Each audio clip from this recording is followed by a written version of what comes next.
ജിംഖാനയ്ക്ക് വേണ്ടിയിട്ട് ട്രെയിൻഡ് ആയിട്ടൊരു body set ആയിട്ടുണ്ടായിരുന്നല്ലോ. കുറെ തിന്നാൻ പറ്റി എന്നുള്ളതാണ്. അതിലൊന്ന് തടി വെച്ചു. അത് ഹെൽപ്ഫുൾ ആയിട്ടുണ്ടോ ഇതിന്റെ വിഷ്വലില്? കാരണം കുറെ ഷർട്ട്ലെസ് ആയിട്ടൊക്കെ അതിൽ ഹെൽപ്പ് ആയിട്ടുണ്ട്. അതേപോലെ തന്നെ പ്രശ്നമായിട്ടുണ്ട്. അതായത് ഇതില് ഭയങ്കര പെയിൻ ആയിരുന്നു റിബില്. അതായത് ഷൂട്ടിന്റെ സമയത്തൊക്കെ ഭയങ്കര സീനായിരുന്നു. എനിക്ക് അത്ര തണുപ്പും പറ്റില്ല യൂഷ്വലി. അപ്പോൾ അത് തടി കുറച്ച് ഹെൽപ്പ് ചെയ്തിട്ടുണ്ട്. ഇതേപോലെ കോൺസെപ്റ്റ് ഉണ്ടായിരുന്നു എനിക്കവിടെ. അപ്പോൾ ഇതേപോലെ ഷൂട്ട് ചെയ്യാനാണെങ്കിലും പറ്റ മോശം തോന്നിക്കാത്ത രീതിയിൽ, കാരണം ഈ ആൾക്കാരെ മുന്നിൽ കൂടെ ഒക്കെ നടന്നു വരുമ്പോൾ എന്തെങ്കിലും ഒരു തുള്ളി ഇറച്ചി വേണ്ട മേല്, അല്ലെങ്കിൽ തന്നെ ഒരു 5.5 അടി ഉള്ളത്. അപ്പോൾ അതിൻ്റെ ഇതിലൊക്കെ അത്യാവശ്യം ഹെൽപ്പ് ചെയ്തിട്ടുണ്ട്. നമ്മുടെ ജിംഖാനയുടെ സെറ്റ് ഫുഡും ഷിഫാസിൻ്റെ ട്രെയിനിങ്ങും ഒക്കെ കൂടെ അതിന് ഹെൽപ്പ് ആക്കിയിട്ടുണ്ട്. ഈ കോസ്റ്റ്യൂംസിൽ എത്രമാത്രം ബേബീജിന്റെ ഐഡിയാസ് ഉണ്ട് ഇതിൽ? കായിൽ എനിക്ക് തോന്നുന്നത് കുറച്ച് സൈഡിലൊരു 30% സ്റ്റൈലിങ് സമയത്ത് എനിക്കിത് വേണ്ട ഇത് മതി. പിന്നെ അതേപോലെ എൻ്റെ ഒരു ടൈപ്പ് ഓഫ് ഔട്ട്ഫിറ്റ്, നമ്മൾ ആ ഒരു ജെറ്റിൽ കയറാൻ പോകുന്ന ടൈമിലൊരു ബ്ലാക്ക് ഔട്ട്ഫിറ്റ് ഉണ്ട്, ഒരു മിലിറ്ററി പരിപാടിയൊക്കെ ആയിട്ട്. അത് ഞാൻ തന്നെ ചെയ്തു. അതിപ്പോ ഉണ്ടോ കയ്യില്? അതെന്താ നല്ല ഇരിക്കുന്നുണ്ട്. ബാക്കിയുള്ളതൊക്കെ അവിടെ തന്നെ ഇപ്പൊ പറഞ്ഞ പോലെ MHB അവിടെ പഠിച്ച് അവിടെ വർക്ക് ചെയ്യുന്നവര്. അപ്പൊ അതിൽ നമ്മൾ സ്റ്റൈൽ ചെയ്യാനൊക്കെ എനിക്ക് ഇത് വേണ്ട ഇത് വർക്കാവും അത്രേ ഉള്ളൂ.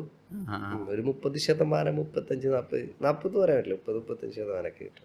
ഇങ്ങനെ ഒരു മാനിഫെസ്റ്റേഷൻ ഉണ്ടായിരുന്നു ഒരു ഷൂട്ടിന് വേണ്ടിയിട്ട്? റോൾസ് റോയ്സിൽ ഇങ്ങനെ വന്നിട്ട് ഒരാൾ വന്ന് ഡോർ തുറന്നു വരുമ്പോൾ ഞാനിങ്ങനെ പുറത്തേക്ക് ഇറങ്ങും സ്റ്റൈലില്, അങ്ങനെ ഒരു മാനിഫെസ്റ്റേഷൻ ഉണ്ടായിരുന്നോ?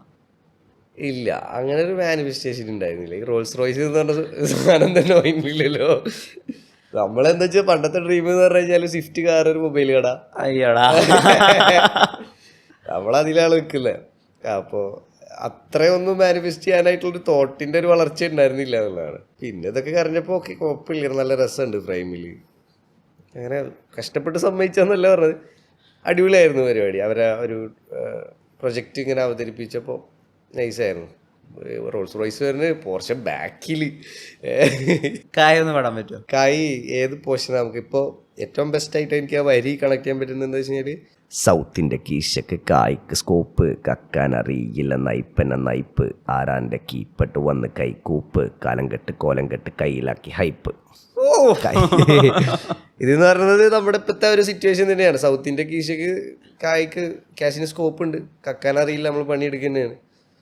ആരാൻ്റെ കീപ്പെട്ട് വന്നൊന്ന് പോയി പണിയെടുത്ത് നോക്ക്, നടക്കൂല. കാലം കെട്ട് കോലം കെട്ട് കയ്യിലാക്കി ഹൈപ്പ് എന്നുള്ളൊരു ഇതാണ് അതിൽ പോണത്. കരി പിടിച്ച തത്തമ്മ മാത്രം ആൾക്കാർ കേട്ടിട്ടുള്ളൂ. അതങ്ങനെയാണ്. സിനിമാ ജീവിതം എങ്ങനെ പോകണം? സിനിമാ ജീവിതവും സത്യം പറഞ്ഞു കഴിഞ്ഞാല് രാത്രി ഷൂട്ടില്ലെങ്കിൽ, അതായത് 12 മണിക്ക് ശേഷം ഷൂട്ടില്ലെങ്കിൽ അടിപൊളിയാണ്. സത്യം പറഞ്ഞു കഴിഞ്ഞാൽ പണിക്ക് പോണൊരു ഫീലാ, രസാ. തലച്ചോറൊന്നും അത്ര ഉപയോഗിക്കണ്ട, നമ്മുടെ ആരോഗ്യം ഉപയോഗിച്ചാൽ മതി. ചില്ലായിട്ട് പണിയെടുക്കാൻ പറ്റുന്ന ഒരു പ്ലാറ്റ്ഫോമായിട്ട് എനിക്ക് തോന്നി. എനിക്ക് കിട്ടിയത്, എനിക്ക് ആ ഒരു ട്രാക്കൊക്കെ ഇറക്കിയിട്ട് അത്രയും ഒരു എന്താ പറയുക അഡ്വാൻസ്ഡ് ആയിട്ട് ആൾക്കാർ കെയർ ചെയ്യുന്നതുകൊണ്ടായിരിക്കാം മേ ബി സ്ട്രഗിൾ ഉണ്ടായിരിക്കാം. പക്ഷെ ഇതിൻ്റെ ഈ ഒരു അഭിനയം എന്നുള്ളൊരു പരിപാടി ഉണ്ടല്ലോ, അതൊരു മീഡിയം ഒരു ആക്ടറിനെ വെച്ച് നോക്കുമ്പോൾ എനിക്ക് ഇത് വെച്ച് കമ്പയർ ചെയ്യുമ്പോൾ എനിക്ക് സമാധാനമുള്ളൊരു കാര്യമാണ്. തലച്ചോറ് അത്ര പ്രവർത്തിക്കണ്ട. ഞാൻ ഇതിനങ്ങനെ പുച്ഛിച്ച് കാണല്ല. ഇത് മറ്റേത് നമ്മൾ ബീറ്റ് ലിറിക്സ് അത് ഇത് എന്നുള്ളൊരു ഇതിലാണല്ലോ. ഇത് പോവുക എനിക്ക് തിരിച്ചു വരിക. ജിംഖാന ശേഷം എന്തൊക്കെയാണ് വരുന്ന റെസ്പോൺസ്? ആളുകളെ എങ്ങനെയാ ആക്ടിങ്ങിനെ വിലയിരുത്തി തോന്നുന്നത്? നിങ്ങൾ നേരത്തെ ആ ഒരു കായ് ഇറക്കിയിട്ട് നാട്ടിലുണ്ടായ ചീത്തപ്പേര് മാറി. ഇനി പാട്ടെന്താ ചെയ്തിട്ടുണ്ട്, അങ്ങനെ വല്ല സിനിമയിലൊക്കെ അഭിനയിച്ചാൽ മതി. കാരണം അവരുടെ അടുത്തൊക്കെ ഫാമിലീസൊക്കെ ചോദിക്കുന്നുണ്ടാവേ മറ്റേ അതിങ്ങനെ നല്ല റെസ്പോൺസ് ആയിരുന്നു. ഒന്നുകൂടെ ഒരു ഭയങ്കര പോസിറ്റീവ് ഉണ്ണിമുഖത്തിലേക്ക് കയറാനുള്ളൊരു വഴിയൊക്കെ കാണുന്നുണ്ട് പടത്തിൽ നിന്ന്. പക്ഷെ നമുക്ക് നമ്മുടെ സൈഡ് പിടിച്ചല്ലേ പറ്റുള്ളൂ. ഡിജെക്കുള്ളൊരു ആറ്റിറ്റ്യൂഡ് ഉണ്ടല്ലോ, ബോംബ് പൊട്ടിയാലും കുലുങ്ങാത്ത പോലത്തെ ഉള്ള നിപ്പ്. അതെ, ഒരു അത് സ്വന്തം വന്ന ഐഡിയ അതോ അത് ഗാലിദ് പറഞ്ഞു? ഇല്ല, റഹ്മാൻക ആദ്യം ആള് നമ്മളൊന്ന് വീക്ഷിക്കുമല്ലോ. എനിക്ക് തോന്നുന്നത് ഈ നിന്റെ ക്യാരക്ടർ അങ്ങനെ പിടിച്ചോന്നൊന്നും എൻ്റെ അടുത്ത് പറഞ്ഞിട്ടില്ല. DJ എന്ന് പറഞ്ഞത് കുറച്ച് ലൈൻസ് തന്നു, ഇതാണ് DJ മൊത്തത്തിൽ. അപ്പോൾ പിന്നെ ഞാൻ അങ്ങനെ ചെയ്യാൻ തുടങ്ങി. പിന്നെ അത് ഒന്നും കൂടെ ഒരു ക്യാരക്ടറിലേക്ക് വന്നു. അപ്പം ചില സമയത്തൊരു ഓവർ ഹൈപ്പായിട്ട് പോണ സമയത്ത് റഹ്മാൻക പറയും എന്ന് പറയും. അപ്പോൾ നമ്മളൊന്ന് താത്തിപ്പിടിക്കും. കാരണം മിനിമലായിട്ടാണല്ലോ എക്സ്പ്രഷൻസ് ഇടുന്നത്. ആകെ 2-4 എക്സ്പ്രഷൻസോ കുറച്ച് സാധനങ്ങളുള്ളൂ. പുച്ഛം, വെറും പുച്ഛം, അതിഗംഭീര പുച്ഛം, ആ ഒരു സാധനമാണല്ലോ. പിന്നെ അതിൽ കൂടെ എനിക്ക് തോന്നുന്നു ആ ഒരു കോമഡി അറിയാണ്ട് വന്ന കോമഡി. സത്യം പറഞ്ഞു കഴിഞ്ഞാൽ ഷൂട്ട് ചെയ്യുമ്പോൾ നമുക്ക് അറിയില്ല ആക്ച്വലി കോമഡി ആണെന്നുള്ളത്. പിന്നെ അവസാനമൊക്കെ ആകുമ്പോഴത്തേക്ക് ഏകദേശം ഇത് ഇങ്ങനെയല്ലേ എന്നുള്ള സാധനത്തില്. അപ്പൊ അത് ആളെ ബ്രില്യൻസ് അല്ലെങ്കിൽ ആളെ ആ ഒരു കാഴ്ച അല്ലെങ്കിൽ നിരീക്ഷണ അതിലെ ആള് മെരുക്കിയെടുത്തൊരു ക്യാരക്ടർ ആയിരിക്കാം DJ എന്ന് പറഞ്ഞത്. DJ ഗുസ്തി മാറ്റി ബോക്സിംഗ് പഠിക്കാൻ പോവാന്ന് പറയുന്നിടത്താണ് ജിംഖാനയ്ക്ക് മറ്റൊരു ടേണിംഗ് പോയിന്റ് ഉണ്ടാവുന്നത് നമുക്ക് തിയേറ്ററിൽ നിന്ന് കാണുമ്പോൾ. ശരിക്കും ഇപ്പോൾ ആർപ്പോഴും ജിംഖാനയ്ക്ക് ഒരു രണ്ടാമാവൻ വേണ്ടതല്ലേ DJ ബോക്സിംഗ് പഠിക്കുന്നതിന്? അങ്ങനെയാണെങ്കിൽ ഒരുപാട് കാണിക്കേണ്ടി വരും. ദീപക്കേട്ടൻ, ഹരിപ്പാട് ദീപക്കേട്ടൻ്റെ അംഗം, കോച്ചിൻ്റെ അംഗം, പിന്നെ ഇത് അതേപോലെ തന്നെ ലെസ്ലിൻ്റെ, അങ്ങനെ ഒരുപാട് പേര് ചോദിക്കുന്നത്. എനിക്കറിയില്ല. രണ്ടാം ഭാഗം വിചാരിച്ചിട്ടുണ്ടെങ്കിൽ റഹ്മാനക്ക് ഇറക്കും, ഇല്ലെങ്കിൽ അത് കാണാനും മൂടില്ല ആരും. അങ്ങനത്തെ ഒരു ഇതിലല്ലേ. റാപ്പ് സീനിൽ ശരിക്കും ഒരു റെവല്യൂഷൻ കൊണ്ടുവന്നതിൽ പ്രധാനികളായിട്ട് പലപ്പോഴും ആളുകൾ പറയുന്ന ആളുകളാണ് വേടൻ, ഡാപ്സി, ബേബി ജീൻ, നീരജ് മാധവ്, ഒരുപാട് പേര്. അപ്പം ഇതിൽ ഇവരൊക്കെ ആയിട്ടുള്ള ജേണി ഏത് പോയിന്റോട്ട് സ്റ്റാർട്ട് ചെയ്തത്? ഇവരിലൊക്കെ ശരിക്കും അതിശയിപ്പിച്ച മൊമെന്റ് എന്തെങ്കിലും ഉണ്ടെങ്കിൽ എന്നോടൊന്ന് പറയണം. ആസ് എ പേഴ്സൺ ഡാപ്സിയിൽ എന്താ ശരിക്കും ഇഷ്ടപ്പെട്ടെ? ഡാപ്സിയിൽ ഞാൻ ഇവിടെ വരുന്ന സമയത്ത് ഞാൻ ഫാഷൻ ചെയ്യാണ് ഡാപ്സി. പക്ഷെ നമ്മൾ ഫസ്റ്റ് എറണാകുളത്ത് പെർഫോം ചെയ്യാൻ എനിക്കും പെർഫോം ചെയ്യാൻ പറ്റി എന്നുള്ളതാണ്. അതായത് പക്ഷെ ഞാൻ അവരിൽ നിന്ന് എനിക്ക് കുറേ കാര്യങ്ങൾ ഞാൻ സ്റ്റാർട്ടിങ്ങിൽ എടുത്ത സമയത്ത് നമ്മൾ ഒരേ നാട്ടുകാരാണ് അറിയുന്നത് കുറച്ച് കഴിഞ്ഞിട്ടെന്ന് പറഞ്ഞല്ലോ. അതിന് മുന്നേ എന്താ വെച്ച് കഴിഞ്ഞാൽ കുറേ കാര്യങ്ങൾ കുറേ കാര്യങ്ങളൊന്നുമില്ല, അത് റിയലായിട്ടാണ് നിൽക്കുന്നത്. അപ്പം ഞാനിവിടെ വന്നിട്ട് ഒരു വിധമൊക്കെ ഇല്ലെങ്കിൽ നമ്മൾ ഈ ഫാഷൻ കോളേജിലൊക്കെ പഠിച്ചത്. അപ്പം ഞാനൊരു ഇംഗ്ലീഷ് തന്നെ നല്ലപോലെ അറിയില്ല. അതിൻ്റെ കൂടെ എന്തെങ്കിലും ഒരു കഷ്ടപ്പെട്ടൊരു വാക്ക് പറഞ്ഞു കഴിഞ്ഞാൽ ഹാബിഷ് അത് ഇങ്ങനെയല്ല, നമ്മുടെ ബെഞ്ചിൻ്റെ അപ്പുറത്തിരിക്കുന്ന ആൾക്കാരെ കാര്യമായിട്ട് പറഞ്ഞു. ഹാബിഷ് അത് ശരിക്ക് ലാറ്റിൻ ഇതിൽ കുൾഫാണ്ട്രി എന്ന് പറയേണ്ടത് അപ്പം ഞാൻ പറയുന്നത് മനസ്സിലാവാൻ ഞാനാകെ വല്ല പടത്തിൽ നിന്നൊക്കെ എടുത്ത് പഠിക്കണേ. അപ്പം ഞാൻ അങ്ങനെ കുറച്ചിങ്ങനെ തിരിഞ്ഞു വരായിരുന്നു. Okay, have to behave like this, have to pronounce a word like this, if you അങ്ങനെ കുറേ കാര്യത്തിലേക്ക് കൊണ്ട് പോയിരുന്നു. നമുക്ക് ഇങ്ങനെ വേണം അങ്ങനെ വേണം. അപ്പോൾ ഞാൻ എൻ്റെ ഇതാണെങ്കിലും മലപ്പുറം സ്ലാങ് ആണെങ്കിലും കുറച്ച് ഇൻസെക്യൂർഡായിരുന്നു. അതിൻ്റെ കാരണം ഇത് തന്നെയാണ്. ഇംഗ്ലീഷ് തന്നെ പറഞ്ഞിട്ട് കേൾക്കുന്നില്ല. അതിൻ്റെ കൂടെ ഇമ്മളെന്നൊക്കെ പറഞ്ഞു കഴിഞ്ഞാൽ ഇവർക്ക് മനസ്സിലാവാത്ത കുറേ കാര്യങ്ങൾ. ഇപ്പോൾ അങ്ങനെ കുറേ സാധനം ഉണ്ടായിരുന്നു. ഇപ്പോൾ എനിക്ക് തോന്നുന്നത് ബന്ധാന എഴുതുമ്പോഴും അതിൻ്റെ മുന്നേ ഞാൻ ഇപ്പോൾ ബന്ധാന എഴുതാണെന്നുണ്ടെങ്കിൽ ഇപ്പോൾ ഒരു പക്ഷേ ഞാൻ അതേപോലെ കുറേ പേരെ കണ്ടു എഴുതാണ് കുടിക്കുന്ന കഞ്ഞിക്ക് വക ഇല്ലാണ്ട് ആണെങ്കിൽ എന്നൊക്കെ പറഞ്ഞിട്ട് കറക്റ്റ് ചെയ്തു. അപ്പോൾ എനിക്ക് ആ ഒരു കാര്യത്തിൽ നമ്മുടെ ഒരു നാറ്റീവ് സാധനം കൂടെ പിടിക്കുക, അതിന് പ്രത്യേകിച്ച് അങ്ങനെ ഇതൊന്നുമില്ല. എല്ലാവരും സ്ലാങ്ങാണ് പറയുന്നത്, അതാണല്ലോ. ആ ഒരു കാര്യത്തിലൊക്കെ എനിക്ക് ഈ ഡാപ്സിനെ ഇൻസ്പയർ ആയിട്ടുണ്ട്. ഞാൻ ഫസ്റ്റ് കാണുന്ന സമയത്ത് ഒരു റിയലായിട്ടിരിക്കുന്ന ശീലങ്ങളിൽ റിയലായിട്ടിരിക്കുന്ന ഒരു ആളാണ്. നമ്മുടെ മലയാള സിനിമയിൽ മലബാർ സ്ലാങ്ങും മലബാർ സംസ്കാരം കുറച്ച് ഓവർഡു ചെയ്തിട്ട് പലപ്പോഴും കാണിച്ചായിരുന്നു. ഭാഷ ഉൾപ്പെടെ എന്താണ്ടാ ഇവിടെ നടക്കണ് അങ്ങനെയല്ല പലപ്പോഴും മലപ്പുറത്ത് ആളുകൾ സംസാരിക്കാറ്. ഈ ട്രിവാൻഡ്രം സ്ലാങ് എന്ന് പറഞ്ഞിട്ട് എന്തൊരു എന്ന് പറഞ്ഞിട്ട് അത് നീട്ടി പറയുന്നത് പോലെ തന്നെയായിരുന്നു മലബാർ സ്ലാങ്ങിനെ പലപ്പോഴും കുറച്ച് ഓവർഡു കാണിച്ചിരുന്നത്. ഡാപ്സിയും ബേബിജിയും സീനിൽ വന്നപ്പോൾ ഇതിനൊരു ഭംഗിയുണ്ടെന്നും ഇതിൻ്റെതായിട്ടുള്ള ഒരു വൊക്കാബുലറി ഉണ്ടെന്നൊക്കെ നമുക്ക് മനസ്സിലാവുന്നത്. അങ്ങനെ ഒരു തോന്നിയിരുന്നോ? അതായത് ചുറ്റും മലബാർ സ്ലാങ് അങ്ങനെയല്ല കാണേണ്ടത്, ഔട്ട്ലുക്ക് കുറച്ച് മാറേണ്ടതായിരുന്നു എന്ന് തോന്നിയ സമയങ്ങളുണ്ടോ? അതായത് നമ്മളിത് സത്യം പറഞ്ഞു കഴിഞ്ഞാൽ നമ്മളറിയാതെ ഇതിലാവുകയാണ് ഉണ്ടായത്. അപ്പോൾ ഈ പണ്ടത്തെ പടത്തിലൊക്കെ ഉപയോഗിക്കുന്ന സമയത്ത് എന്ന് പറഞ്ഞു കഴിഞ്ഞാൽ എൻ്റെ ഒരു ചെറിയൊരു അറിവുള്ള നിരീക്ഷണം എങ്ങനെ ഒരു എന്ന് വെച്ച് കഴിഞ്ഞാൽ ഇപ്പോൾ പക്കെങ്കിൽ അല്ലെങ്കിൽ പക്ഷെ അത് അവർ പുറത്തുനിന്ന് നോക്കിയിട്ട് അവിടുന്ന് എടുക്കുന്ന വാക്കുകളാണ്. അവിടുന്ന് ആൾക്കാർ വന്നിട്ട് പടം എടുക്കുകയാണെങ്കിലും അത് എല്ലാവർക്കും മനസ്സിലാവുന്ന പോലെ പടം എടുക്കണം. കാരണം പടമാണ് എടുക്കുന്നത്, അത് 10,000 അല്ലെങ്കിൽ 10,000 ആൾക്കാർ അടങ്ങിയിട്ടുള്ളൊരു പ്രൊജക്റ്റാണ്. അപ്പം എൻ്റെ ഒരു സ്വയം ഇഷ്ടം എനിക്കൊരു പടത്തിൽ കൊണ്ടുവരുന്നതിൽ ലിമിറ്റേഷൻസ് ഉണ്ട്. ഇപ്പോൾ ഈവൻ ഒരു നാട്ടിലത്തെ ഒതുങ്ങിക്കൂടിയ പടമാണെങ്കിലും കുറേയൊക്കെ സ്ക്രിപ്റ്റിലൊക്കെ മാറ്റും. ഇത് മനസ്സിലാവൂടാ എന്ന് ചോദിക്കാനൊരു 10 ആൾക്കാരെങ്കിലും ഉണ്ടാവൂലേ. നമ്മളടുത്ത് അങ്ങനെ ചോദിക്കാൻ ആരുമില്ലല്ലോ. അപ്പം എനിക്കിങ്ങനെ കുറേ ഞാൻ ആൾക്കാരെ കണ്ടു, ഡാപ്സിനെ കണ്ടു, മലപ്പുറം സൈഡിൽ നിന്ന്, അതേപോലെ നമ്മുടെ നിഷാം എന്ന് പറഞ്ഞ ഫ്രണ്ട് ഉണ്ട്. അപ്പോൾ അവരൊക്കെ എന്ന് വെച്ച് കഴിഞ്ഞാൽ എവിടെയാണെങ്കിലും ഒരു സ്ലാങ്ങിൽ നിൽക്കുന്നുണ്ട്, അതായത് നോർമലായിട്ട് സംസാരിക്കുന്നുണ്ട്. അപ്പോൾ ഒരു 22 വയസ്സുകാരൻ എന്നുള്ള രീതിയിൽ എനിക്ക് കുറേ കാര്യങ്ങൾ അങ്ങനെ കിട്ടിയതിൻ്റെ ഇതിൽ ഞാനിങ്ങനെ എഴുതുമ്പോൾ ഓക്കെ ഇങ്ങനെ എഴുതാം, ഇതിന് കുഴപ്പമൊന്നുമില്ലല്ലോ. മാത്രമല്ല ഒരുപാട് കാര്യങ്ങൾ ഫ്ലെക്സ് ചെയ്യാൻ പറ്റുന്നുണ്ട് നമ്മുടെ ഈ സാധനത്തിൽ. അപ്പോൾ അത് പുറത്തേക്ക് വരുന്നു, ഒരു ട്രാക്കായിട്ട് പുറത്തേക്ക് വരുന്നു, അത് 4 ആൾക്കാർ കേൾക്കാനിടെ 4-8 ആവുകയും അത് കുറേ അങ്ങനെ ആയി. അപ്പം നമുക്ക് നമ്മുടെ ഭാഷേനെ കുറിച്ചിട്ട് ഓക്കെ ഇതിങ്ങനെയാണെന്നുള്ള പറഞ്ഞു കൊടുക്കാനുള്ള വേദി കിട്ടുക. അപ്പോൾ അതൊക്കെ ഭയങ്കര സന്തോഷം ഉള്ളൊരു കാര്യമാണ്. കുറേ കാഴ്ചപ്പാട് മാറ്റാൻ പറ്റി, നമ്മളെ കൊണ്ടൊരു ഇത്തിരി കുറേ കാഴ്ചപ്പാട് മാറ്റാൻ പറ്റി എന്നുള്ളൊരു കാര്യമുണ്ട്. അതേപോലെ തന്നെ ഇപ്പം എനിക്ക് തോന്നുന്നത് ഒന്നുകൂടെ ഇനിയിപ്പോൾ സാച്ചുറേറ്റഡ് ആവാൻ ചാൻസ് ഉണ്ട് മലബാർ സ്ലാങ് എന്നുള്ളത്. കാരണം ഇത് നല്ല ക്യാച്ച് ഉണ്ടെന്ന് എല്ലാവർക്കും മനസ്സിലായി. അതെ, തൃശ്ശൂർ പൂരത്തിന് കഴിഞ്ഞ മണിച്ചേട്ടൻ മരിച്ച സമയത്ത് തൃശ്ശൂർ പൂരത്തിന് കംപ്ലീറ്റ് മണിച്ചേട്ടൻ്റെ കേസറ്റ് ആയിരുന്നു. ഇപ്പം എത്ര പേര് വെക്കുന്നുണ്ട് മണിച്ചേട്ടൻ്റെ കേസറ്റ്. അപ്പം ആ ഒരു സാധനം എന്താ പറയുക, തന്ത്രപരമായിട്ട് ഓക്കെ ഇത് ആൾക്കാർക്ക് ഇഷ്ടാട്ടാ അങ്ങനെ അറിഞ്ഞിട്ട് ഇപ്പോൾ ഇജ്ജ് കുജ്ജ് വജ്ജ് എന്താണ്ടാന്നൊക്കെ പറഞ്ഞിട്ട് കുറേ ആൾക്കാർ ഒരുപാട് ആൾക്കാരങ്ങനെ ചെയ്യുന്നതുണ്ട്. അപ്പോൾ അത് നല്ലതും വരുന്നുണ്ട്. സോളില്ലെങ്കിൽ കുയ്യ് വീണ് പോവും എന്നുള്ളൊരു സാധനം നമുക്കറിയില്ല. അപ്പോൾ ഈ ഒരു സ്ലാങ്ങിനെ ഇങ്ങനെ കുറച്ച് ഇപ്പോഴത്തെ സൈഡിൽ നിന്നാണെങ്കിൽ മാപ്പിളപ്പാട്ടാണ്.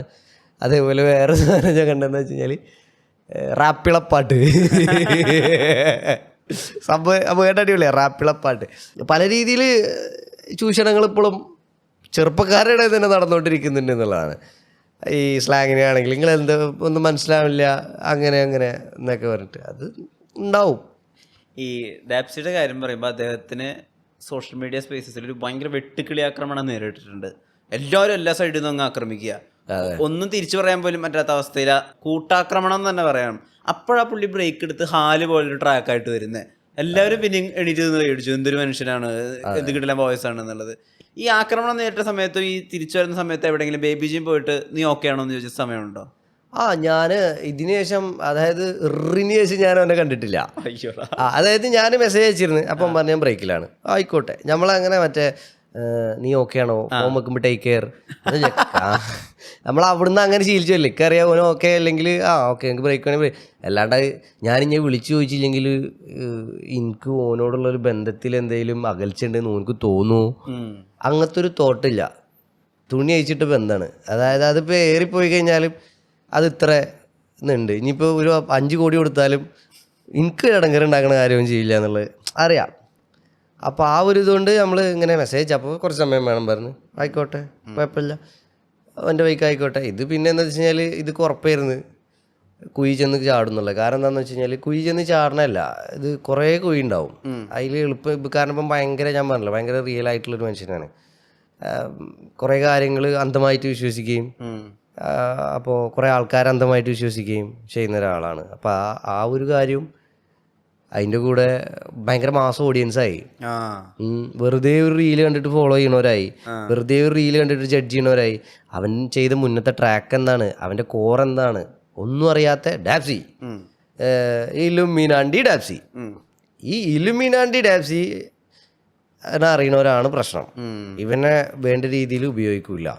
അതായത് ഇപ്പോൾ ഒരു കോൺസേർട്ടിനാണെന്നുണ്ടെങ്കിലും റാപ്പ് എന്നുള്ളൊരു കൾച്ചറെ എന്താണോ അതെല്ലാം ഇപ്പോൾ സത്യം പറഞ്ഞു കഴിഞ്ഞാൽ ഇപ്പം നമ്മുടെ അതിൻ്റെ ഒക്കെ ഒരു മിക്സ്ഡ് പരിപാടിയാണ് ഇപ്പോൾ നടന്നുകൊണ്ടിരിക്കുന്നത്. റാപ്പ് എന്ന് പറഞ്ഞ സാധനം ഒരു കോൺസേർട്ട് അല്ലെങ്കിൽ ഞാൻ അവിടെ വാണബി അല്ലെങ്കിൽ ഫോളോ ചെയ്യണം എന്നല്ല പറഞ്ഞത്, അതിൻ്റെ ഒരു ശരാശരി സൈഡ് ഉണ്ട്. അപ്പം അതിൽ നിന്ന് പല രീതിയിൽ ഓഡിയൻസ് മാറിപ്പോവുകയും അതിന് ജഡ്ജ് ചെയ്യപ്പെടുകയും അതിൻ്റെ ഒരു ഭാഗമായിട്ട് കുറേ കാര്യങ്ങൾ സംഭവിച്ചുകൊണ്ടിരിക്കുകയും നടന്നുകൊണ്ടിരിക്കുന്ന ഒരു സമയമാണിത്. അപ്പം അതൊക്കെ ഇങ്ങനെ കൊണ്ടും കൊടുത്തും കിട്ടിയും ആൾക്കാർ പല രീതിക്ക് അങ്ങനെ മാറി വരും. ഇതെന്താണെന്ന് വെച്ച് കഴിഞ്ഞാൽ ഈ ഒരു കണ്ടൻറ്റ് ഇപ്പോൾ നമ്മൾ എഴുതുന്ന സമയത്തും ഇറക്കുന്ന സമയത്തും ഇപ്പോൾ തിരുമാലയാണെങ്കിലും ഫെജു ആണെങ്കിലും നമ്മുടെ സ്റ്റേറ്റ് അക്കാഡമിക്സ് ആണെങ്കിലും ഇത് നമുക്കുള്ള ഇപ്പോൾ അറ്റ്ലീസ്റ്റ് ഞാൻ വന്ന് എനിക്കിവിടെ റെക്കോർഡിങ് സ്റ്റുഡിയോ ഉണ്ട്, ബീറ്റ് പ്രൊഡ്യൂസേഴ്സ് ഉണ്ട്, കുറച്ച് കണ്ണിൽ കാണുന്ന ആൾക്കാരുണ്ട്. ഇത് ഹൈപ്പ് ഈ സാധനം ഇവിടെ ആയിട്ടില്ലെങ്കിൽ പോലും പരിപാടി ഇവിടെ ഉണ്ട്. ഇവർ ചെയ്യുന്ന സമയത്ത് എന്ന് പറഞ്ഞു കഴിഞ്ഞാൽ വളരെ വിരളമാണ് ഈ സാധനങ്ങൾ. അപ്പം അതിൻ്റെ ഇടയിൽ ഒന്നുമില്ല. സ്റ്റിൽ ദ സെക്സിയസ്റ്റ് പാർട്ടീസ് അവരിപ്പോഴും ഭയങ്കര കൺസിസ്റ്റൻ്റ് ആയിട്ട് നിൽക്കുന്നുള്ളതാണ്. Not easy.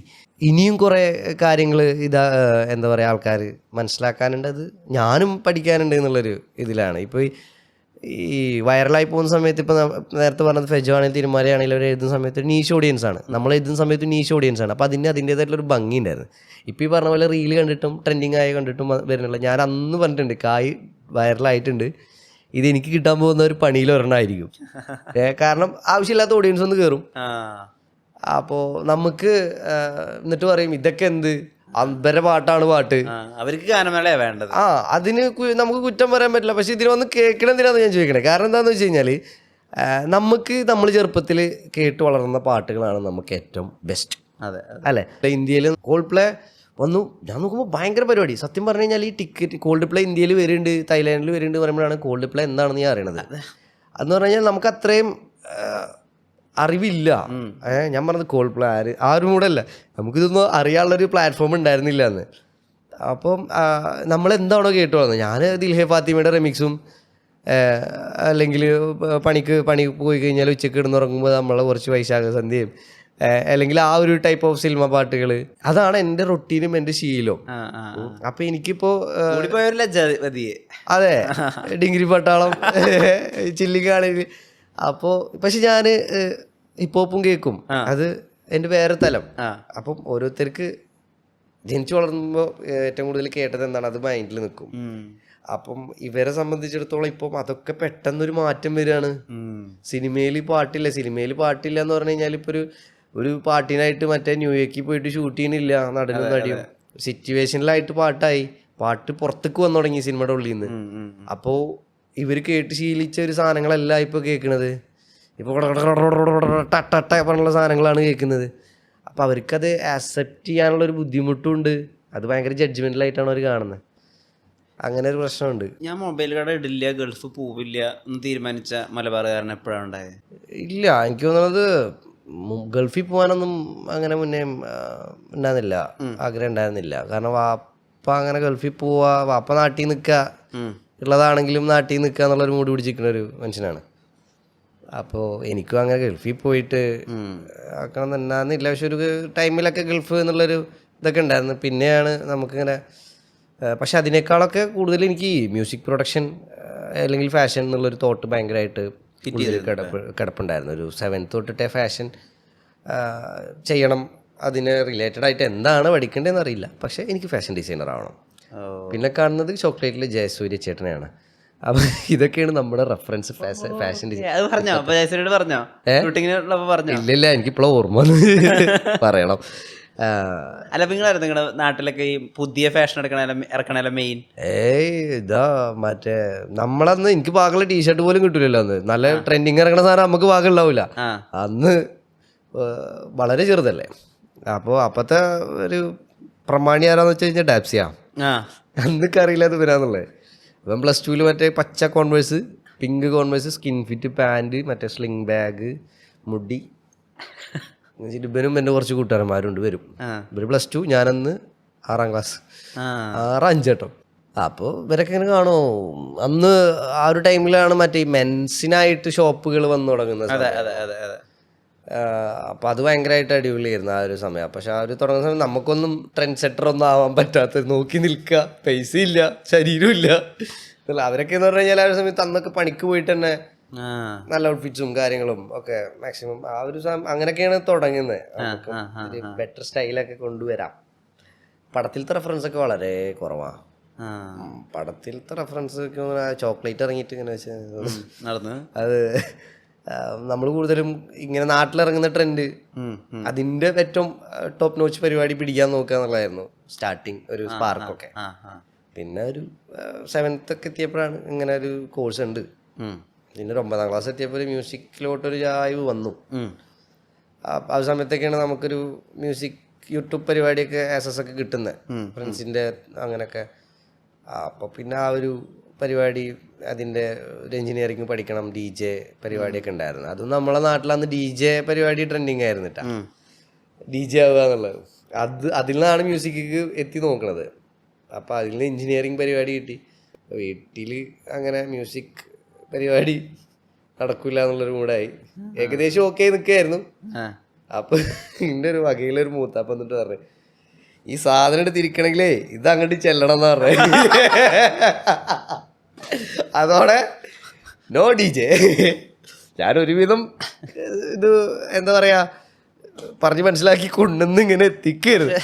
ഇപ്പോഴും ആളുകൾക്ക് വലിയ രീതിയിൽ ഒരു പൊതുസമൂഹത്തിൽ തന്നെ അങ്ങനെ ഒരു അബദ്ധധാരണയോ അല്ലെങ്കിൽ ഒരു ധാരണയുണ്ട്, അതായത് റാപ്പേഴ്സ്, പെർഫോമേഴ്സ്, DJകൾ അവർ ഡ്രഗ്സിൽ അധികം റിലേ ചെയ്യുന്നുണ്ട്. ഡ്രഗ്സാണ് ഇവരുടെ ഈ ഒരു ശരീരത്തിൻ്റെ ആവേശത്തിൻ്റെ കാരണം എന്നൊരു ഭയങ്കരമായൊരു ധാരണയുണ്ട്. അത് ഉടനെ മാറുമെന്ന് എനിക്കറിയില്ല. അത് മാറണം എന്നുള്ളതൊരു വാശി പിടിക്കാതിരിക്കുക എന്നുള്ളതാണ്. ഇപ്പം ഈ പറഞ്ഞ പോലെ എന്താ അതിന് പറയാ, അതിനൊരു ഉത്തരമില്ല എന്നുള്ളതാണ്. കാരണം ഇതൊന്നും ഇല്ലാണ്ട് പണിയെടുക്കുന്നവരുണ്ട്, പിന്നെ ഇതൊക്കെ ഉണ്ടായിട്ട് പണിയെടുക്കുന്നവരുണ്ട്. ഒരു മദ്യപാനിയുടെ അല്ലെങ്കിൽ ഒരു കുറ്റകൃത്യൻ്റെ മകൻ ഒരു എന്താ പറയുക ഒരു ഡോക്ടറാവുന്നുണ്ട്, ഒരു ഡോക്ടറിൻ്റെ മകൻ ഒരു കുറ്റകൃത്യനാവുന്നുണ്ട്. അപ്പോൾ നമ്മളെ റിയാലിറ്റി നമ്മളെങ്ങനെ എടുക്കുന്നു, നമ്മളതിനെ എങ്ങനെ യൂസ് ചെയ്യുന്നു എന്നുള്ളതാണ്. മൊത്തത്തിൽ പ്രകൃതിനെ നമ്മളെങ്ങനെ യൂസ് ചെയ്യുന്നു, നമ്മളെ ചുറ്റുവട്ടത്തുള്ള ആൾക്കാരനെ, കോൺസിക്വൻസസിനെ, അതിനൊക്കെ നമ്മളെങ്ങനെ നോക്കിക്കാണുന്നു അതനുസരിച്ചിരിക്കും തോന്നുന്നുണ്ട്.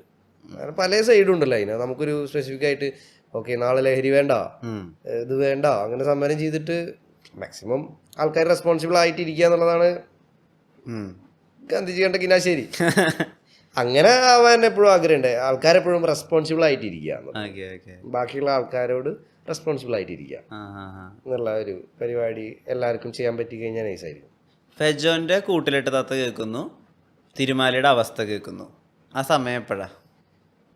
കൂട്ടിലിട്ട് തത്ത ഞാനൊക്കെ ഒരുപാട് കുറച്ച് വൈകിട്ടാണ് കേട്ടത്. ഞാൻ പറഞ്ഞ പോലെ ഈ ഇതിലോട്ടുള്ള രാസസും പരിപാടിയും, പക്ഷെ ഞാനത് കേട്ടിട്ടുണ്ട്.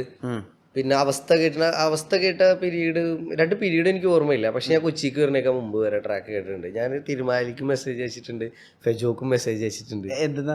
കൊളാബറേറ്റ് ഒന്നുമല്ല, അതായത് ഞാനന്ന് ഇങ്ങനെ എഴുതുമായിരുന്നു ഒരു പാരഗ്രാഫ്. ഞാനിങ്ങനെ ഇവിടെ ഇങ്ങനെയാണ് ഞാൻ കുറച്ച് എഴുത്തും കാര്യങ്ങളൊക്കെ ഉണ്ട് കയ്യിൽ. ഇതിൽ അന്ന് എനിക്ക് ബീറ്റ് എന്താ, അത് എങ്ങനെയാണത് ഒന്നും അറിയില്ല. അപ്പം ഇതിങ്ങനെ ചെയ്യാൻ ആഗ്രഹമുണ്ട്, എന്തെങ്കിലും ഹെൽപ്പ് ചെയ്യാമോ എന്നുള്ള ഇതിൽ ഞാൻ 2 പേർക്ക് അയച്ചിരുന്നു. പിന്നെ ഓഫ് കോഴ്സ് അവരന്നും എന്ന് പറഞ്ഞു കഴിഞ്ഞാൽ ഒരു പീക്കിൽ നിൽക്കുന്ന ആൾക്കാരാണ്. അങ്ങനെ മനഃപൂർവ്വം കണ്ടിട്ട് ഒഴിവാക്കുന്ന അങ്ങനത്തെ ഇതല്ല. കുറേ മെസ്സേജസ് കുറേ വരുന്നുണ്ടാവുമല്ലോ, അന്ന് എസ്പെഷ്യലി വരുന്നുണ്ടാവുമല്ലോ. അപ്പം അങ്ങനെ 2 പേർക്കൊക്കെ മെസ്സേജൊക്കെ അയച്ച് നോക്കിയിരുന്നു.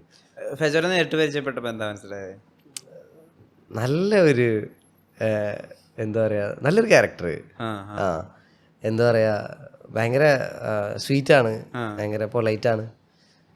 തിരുമാലിയാണെങ്കിൽ തന്നെ ആളും ഭയങ്കര പൊളൈറ്റാണ്. ഭയങ്കര എന്താ പറയുക, കാര്യമായിട്ടുള്ള ഇടങ്ങേറുകളൊന്നും.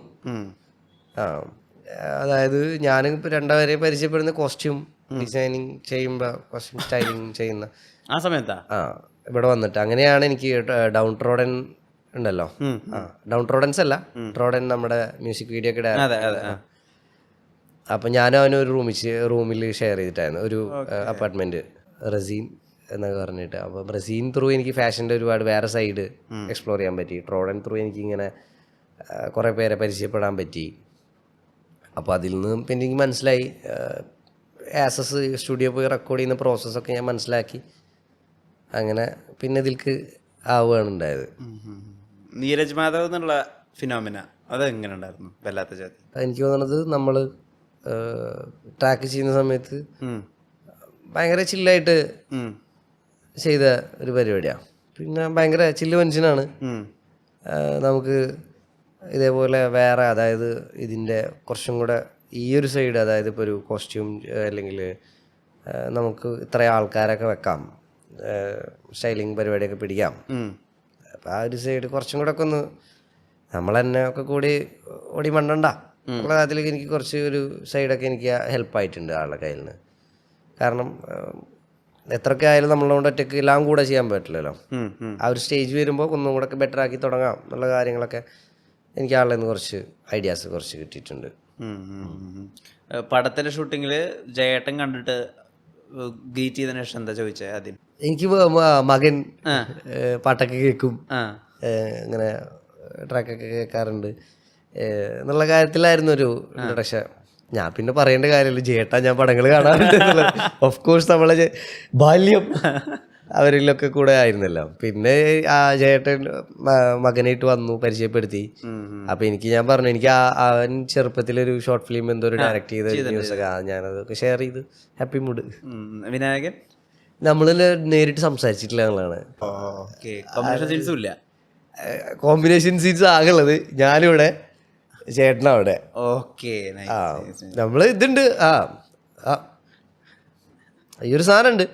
പിന്നെ ഒരു സിറ്റുവേഷൻ ആകുമ്പോൾ പോയി സംസാരിക്കുക എന്നുള്ളതാണ്. വെറുതെ പോയിട്ട് ഹായ് ഹലോ ഞാൻ പറഞ്ഞിട്ട് വെറുതെ ആളെ ബുദ്ധിമുട്ടിക്കിട്ടല്ലോ. പിന്നെ പടങ്ങളിൽ എന്ത് ഭാവി ഉണ്ടാവും വിചാരിക്കുന്നത്? പടങ്ങളുടെ ഭാവി സൂപ്പർ സ്റ്റാറൊക്കെ വെറുതെ മണ്ടത്തരം പറയല്ലേ ചേട്ടാ. എന്താന്ന് വെച്ച് കഴിഞ്ഞാൽ അതിന് ഒരു ലിമിറ്റേഷൻസ് ഉണ്ടല്ലോ. നമ്മുടെ ജെനറ്റിക് പരമായിട്ടുള്ള നമ്മുടെ അപ്പിയറൻസിലും ഇതിനൊക്കെ ഇവിടെ നിന്നല്ല മൊത്തത്തിൽ സ്റ്റിയറോ ടൈപ്പ് ഉണ്ടല്ലോ. പിന്നെ പടം എന്ന് പറഞ്ഞത് എന്റർടൈൻമെന്റ് ആണല്ലോ, അതിന് നമ്മൾ പിന്നെ വാശി പിടിക്കുകയും ചെയ്യരുതല്ലോ. അപ്പോൾ ഇപ്പോൾ ഓരോന്നിനും ഓരോ പരിപാടി ഉണ്ട്. അപ്പോൾ നമുക്ക് സൂപ്പർ സ്റ്റാർ ആവണം അങ്ങനെയൊന്നുമില്ല. നല്ല ക്യാരക്ടേഴ്സ്, ഇൻട്രസ്റ്റിംഗ് ക്യാരക്ടേഴ്സ് ചെയ്യാം എന്നുള്ളത് ഇപ്പോൾ ഒരു ക്രേസ് അല്ലെങ്കിൽ ഇഷ്ടപ്പെട്ടിട്ടുണ്ട് പടം. കുഴപ്പമില്ല. അപ്പോൾ ഇതേപോലെ ഇൻട്രസ്റ്റിംഗ് ക്യാരക്ടേഴ്സൊക്കെ നോക്കിയെടുത്ത് ചെയ്യാം എന്നുള്ളൊരു ഐഡിയ ഒക്കെ അല്ലെങ്കിൽ ഒരു ഇതൊക്കെ ഉണ്ട്. ഈ പെർഫോം ചെയ്യുന്ന സമയത്ത് ജോർജിയയിലൊക്കെ പെർഫോം ചെയ്യുമ്പോൾ ആളുകൾ കയ്യിൽ ഇങ്ങനെ എടുത്തുകൊണ്ട് പോവുകയാണ്, മൊത്തം ബോഡീനെ ആളുകൾ കൈകളിൽ എടുത്തുകൊണ്ട് പോയിട്ട് തിരിച്ചു കൊണ്ടുവയ്ക്കുകയാണ്. അതെ അതെ, ജോർജിയത്തെ അതായിരുന്നു. അപ്പോൾ അതൊക്കെ എന്ന് പറഞ്ഞാൽ നമ്മൾ പുറത്തെ ഷോയിലൊക്കെ കണ്ടിട്ടുള്ള അങ്ങനെ, അതായത് മലയാളത്തിൽ നിന്ന് ഒരാൾ പോയിട്ട് അങ്ങനെ ചെയ്യുന്നതൊക്കെ നമുക്ക് പുതിയൊരു കാഴ്ച. അതെ, നമ്മൾ കണ്ടിട്ടുള്ളത് അതുവരെയും ഗാനമേളകളൊക്കെ അല്ലേ. അപ്പൊ അതിലേറ്റവും ജനകീയനായിട്ട് വേണമെങ്കിൽ ഇപ്പം മണിച്ചേട്ട ആളുകളിലേക്ക് ഇറങ്ങി ചെല്ലുന്നതാണുണ്ടാവും. പക്ഷെ ആളുകളുടെ കയ്യിൽ ഒരാളുടെ പെർഫോമറിന്റെ ശരീരം ഇരിക്കുകയാണ് ആ ഇഷ്ടം കൊണ്ട്. ഒരു ഭയങ്കര ഔട്ട് ഓഫ് ബോഡി എക്സ്പീരിയൻസ് പോലത്തെ ഒരു പരിപാടിയല്ലേ? ഉറപ്പായിട്ടും. അതാ ഞാൻ പറഞ്ഞത്, ഇതിന്റെ ഒരു രസമുള്ളൊരു സൈഡ് എന്ന് പറഞ്ഞു കഴിഞ്ഞാല് ഇതിന് കറക്റ്റ് ഒരു റാപ്പ് കൾച്ചർ, അതിന്റെ ഒരു വേറെ സൈഡ് ഉണ്ട്. ഇതേപോലെ ഭംഗിയായിട്ട് ക്ലബിലൊക്കെ പെർഫോം ചെയ്യുന്ന സമയത്ത് എല്ലാവരും ഹാപ്പി ആയിരിക്കും, എല്ലാവരും ചില്ലായിരിക്കും. And they are paying for our concert. വെറുതെ ഇവിടുന്നും മറ്റേ അവിടെ ഉണ്ടാ പോയി നോക്കാം എന്താണ് ഇപ്പോൾ എൻ്റെ ഒരു അവസ്ഥ. ഈ ഒരു മൂടല്ല അവിടെ വരുന്നത്. അതൊരു 600 പേരാണെങ്കിലും 300 പേരാണെങ്കിലും നമുക്ക് ഭയങ്കര ഫുൾഫില്ലായിരിക്കും പെർഫോം ചെയ്യുമ്പോൾ. കാരണം 300 പേരും പേ ചെയ്തിട്ട് നമ്മുടെ ആർട്ട് കേട്ടിട്ട് നമ്മുടെ വരികൾ അറിയാവുന്ന, നമ്മുടെ ട്രാക്കുകൾ അറിയാവുന്ന, നമ്മളെ ഫോളോ ചെയ്യുന്ന, നമ്മുടെ കലനെ ഇഷ്ടപ്പെടുന്ന 300 പേരായിരിക്കും. അത് നമ്മൾ പാടുമ്പോൾ കൂടെ പാടുക, അത് അളവിലല്ല. ആ ക്രൗഡ് എത്രത്തോളം മാസ് ആൾക്കാർ നമ്മളുടെ ആർട്ടിനെ കാണാൻ വരുന്നു എന്നുള്ളതാണ് അതിൻ്റെ ഒരു ഭംഗി. അപ്പോൾ ഈ ജോർജിയയിൽ എനിക്ക് കിട്ടിയത് ആ ഒരു സാധനമായിരുന്നു. എൻ്റെ ഫസ്റ്റ് 1 man പരിപാടിയായിരുന്നു. അപ്പോൾ മാത്രമല്ല നമ്മുടെ ഒരു 25, 28 below 30 below age category, they know what is Baby Jean, what is Baby Jean's track, and they are not offended just because of my lyrics or അപ്പം അതിൻ്റെ ഒക്കെ ഒരു എം ടി എന്നല്ല, ആ ഒരു ഓപ്പൺ ആയിട്ടുള്ളൊരു സദസ്സായിരുന്നു എനിക്ക് അവിടെ. എനിക്ക് ഒന്നിനും കുറിച്ച് ആലോചിക്കണ്ട, ഞാൻ ആ ഒരു ഒറ്റ ഇതിലായിരുന്നു. എനിക്ക് ഉറപ്പായിരുന്നു നമുക്ക് ആ ഒരു ഇതിലിങ്ങനെ ഇങ്ങനെ കിടന്നാൽ മതി എന്നുള്ളത്. അത് ഭയങ്കര ഒരു മൊമെൻ്റ് ആയിരുന്നു. അതാണ് എല്ലാം നമ്മുടെ ഇനി കുറച്ചാണെങ്കിലും നല്ലതാണെന്നുണ്ടെങ്കിൽ അടിപൊളിയാണ്. ഇനി ഓഡിയൻസിനെ TBJ എന്നുള്ള ലോക്കറ്റ് ഉണ്ടാക്കാൻ എങ്ങനെയാ വരുന്ന ഐഡിയ? അത് ദ ബേബി ജീൻ ചുരുക്കിയ ഫസ്റ്റ് 3 TBJ. ലെറ്റർ എന്ന് പറഞ്ഞാൽ നമ്മുടെ ഒരു ഫ്രണ്ട് ഇങ്ങനെ ഒരു ബ്രാൻഡ് തുടങ്ങണം എന്ന് പറഞ്ഞ് അപ്രോച്ച് ചെയ്യുകയും, അപ്പം ഡോപ്പ് എന്ന് പറഞ്ഞിട്ട്, അപ്പം അതിൻ്റെ ലോഗോ ഞാൻ ഡിസൈൻ ചെയ്തു, ഡോപ്പ് ഐസ് എന്ന് പറഞ്ഞിട്ട്. അപ്പം നമ്മളത് കൊളാബറേറ്റ് ചെയ്തിട്ട് ഒരു ബ്രാൻഡ് കൊണ്ടുപോകണം. അപ്പം നമ്മൾ ആ ഒരു ബ്രാൻഡിൽ നിന്ന് ഡോപ്പ് ഐസ് എന്ന് പറഞ്ഞ ബ്രാൻഡിൽ നിന്ന് ചെയ്തതാണ് TBJ എന്നുള്ള സാധനം. നമ്മളൊരുപാട് അവനിപ്പോൾ ഇവിടെ ഇതിൻ്റെ കാര്യങ്ങളൊക്കെ പഠിക്കാൻ വേണ്ടിയിട്ട് UK-ലാണ്. തിരിച്ചു വരും പൂർവാധികം ശക്തിയോടെ, ഒന്നും കൂടെ പ്രീമിയം ആയിട്ട് നമ്മൾ സ്റ്റാർട്ട് ചെയ്യാൻ വേണ്ടിയിട്ട് ഇങ്ങനെ ഇരിക്കുകയാണ്. സിനിമയ്ക്ക് വേണ്ടി പാട്ടുണ്ടാക്കണമെന്ന് എങ്ങനെയുണ്ട്? നമുക്ക് സ്വന്തമായിട്ട് ഒരു ട്രാക്ക് ഉണ്ടാക്കണത്തൊരു സാറ്റിസ്ഫാക്ഷൻ തരില്ല.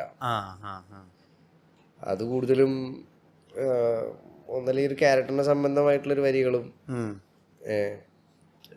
വരുന്നടാ എന്നൊക്കെ, അല്ലെങ്കിൽ അപ്പോൾ എന്നെ സംബന്ധിച്ചിടത്തോളം എനിക്ക് സെൽഫായിട്ട് ട്രാക്ക് ഉണ്ടാക്കണ ഇഷ്ടം. പക്ഷെ മലയാള സിനിമയിൽ ട്രാക്ക് ചെയ്യാൻ പറ്റി അതിന് ഭാഗ്യം ഉണ്ടാവുക, റെക്കഗ്നീഷൻ കിട്ടുക, അതിൽ നിന്ന് പൈസ കിട്ടുക, സമ്പാദിക്കാൻ പറ്റുക, ഇതൊക്കെ പുതിയ കാര്യമാണ് ഫ്രം ദിസ് ജോൺറ. അപ്പം അതിനൊക്കെ ഭയങ്കര ഞാൻ ഗ്രേറ്റ്ഫുള്ളാണ്. പക്ഷെ നമുക്ക് സ്വന്തമായിട്ട് ഉണ്ടാക്കുന്ന ഒരു സാധനം നമുക്ക് വേറെ ഒരാൾക്ക് ചെയ്ത് കൊടുക്കുമ്പോൾ അത് എന്താണേലും കിട്ടില്ലല്ലോ. അതിൻ്റെ ഒരു ഇതുണ്ട്. അതായത് ഒരു എഴുത്തിനെ ഇഷ്ടപ്പെട്ട് ചെയ്യുന്നതുകൊണ്ടുള്ളൊരു ചെറിയൊരു അങ്ങോട്ടുള്ള വേരിയേഷൻ മാത്രം, വേറെ കുഴപ്പമൊന്നുമില്ല. നല്ലതാണ്. ഒരുപാട് ട്രാക്ക് റെക്കഗ്നീഷൻ കിട്ടുന്നുണ്ട്. പിന്നെ നമ്മുടെ വേറെ ആർട്ടിസ്റ്റുകൾ എടുക്കുകയാണെങ്കിൽ നമ്മുടെ ഒരുപാട് നല്ല ട്രാക്കുകൾ ഉണ്ടാവുന്നില്ലേ. ഇപ്പം നമ്മുടെ കുതന്ത്രം അതേപോലെ നമ്മുടെ ഇലുമിനാറ്റി മണവാളതകി എന്നൊക്കെ എന്ന് പറഞ്ഞാൽ ഭയങ്കര ബ്രേക്ക് ത്രൂ ആയിരുന്നില്ലേ ഹിപ്പ് ഹോപ്പിന് തന്നെ. അങ്ങനെ കുറെ കാര്യങ്ങൾ സംഭവിക്കുന്നുണ്ട്. പടം ത്രൂ നല്ല കാര്യങ്ങളാണ് സംഭവിക്കുന്നത്. പിന്നെ ഒരു സൈഡ് എങ്ങനെയാന്ന് വെച്ച് കഴിഞ്ഞാൽ ഒരു നമ്മളുടെ ഓഡിയൻസിനെ നമുക്ക് നഷ്ടപ്പെടുന്നൊരു ഇത് വരും. കാരണം ഞാൻ കണ്ട ബേബിജിന് ഇതല്ല. ബേബിജിന്റെ കയ്യിൽ നിന്ന് വരുന്ന സാധനങ്ങൾ ഇങ്ങനെ ആയിരുന്നില്ല. അവർ വിചാരിക്കുന്നത് നമ്മളാണ് ഇതിന്റെ ലിറിക്സ് എന്നും അല്ലെങ്കിൽ നമ്മളെ കംപ്ലീറ്റ് എലമെന്റ് നമ്മുടെയാണ്.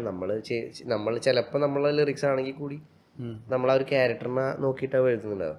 അപ്പൊ അവർക്ക് ഇതെന്താ അത്ര ഡെപ്തിലൊന്നും ആയിട്ടില്ലല്ലോ, 1, 2, 3 വർഷമല്ലേ ആയിട്ടുള്ളൂ. അതിന്റെ ഒരു ഇതുണ്ട്. അന്ന് ഫോണിലൂടെയൊക്കെ കരഞ്ഞു വിളിച്ചിരുന്ന അമ്മ ഇപ്പൊ ഹാപ്പി അല്ലേ? പിന്നെ മണി ടോക്സ്